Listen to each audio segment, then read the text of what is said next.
Here with Coach Sean Kiracofe after a tough one today, fall to McNeese 3-2. But before, Coach, we talk about the match itself. Describe for me, if you can, the atmosphere leading up to first serve, the band, the crowd. I mean, just from your perspective, what was that like? It was fantastic. I mean, that is college athletics at its best. So we appreciate everyone coming out.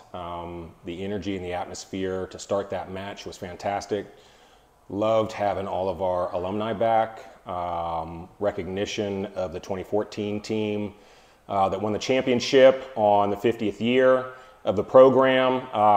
It was a special weekend to have all that group, all the alumni, not just the 2014 team. It was great.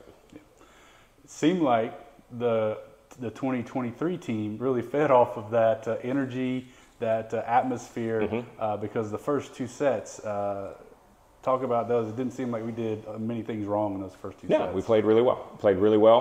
We played well in tight situations at the end of the set. And I mean, a couple minor mistakes from just an assignment standpoint here and there, but I mean, obviously very minimal.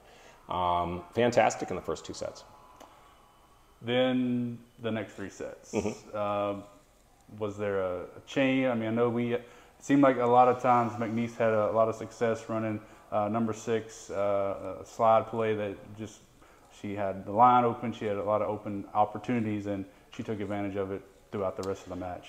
She did, and there were times where we did a good job of following what our scout was and their assignments.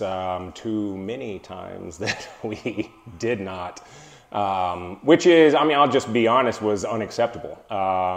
We saw that when we went and played them there.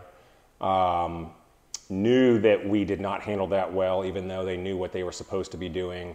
That was the focus going into it, into this match. And again, sometimes we did a great job of that and forced her to do something different. Too many times we did not.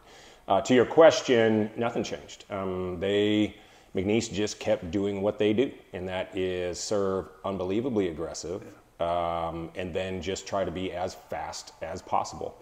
And I've said this a bunch kind of leading up to this. I mean, when you're that first defensive play, you may be a half second late, but as the rally goes on, you're a second, you're 2 seconds, you're 3, and then they take advantage of it.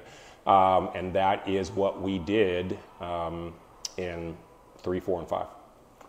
And also, just kind of a trend this week, talked about it when we played HCU on Thursday. Very good defensive team. They just kept plays going, kept them alive, and like you talked about, it led to that little bit of tardiness, I guess, on our end.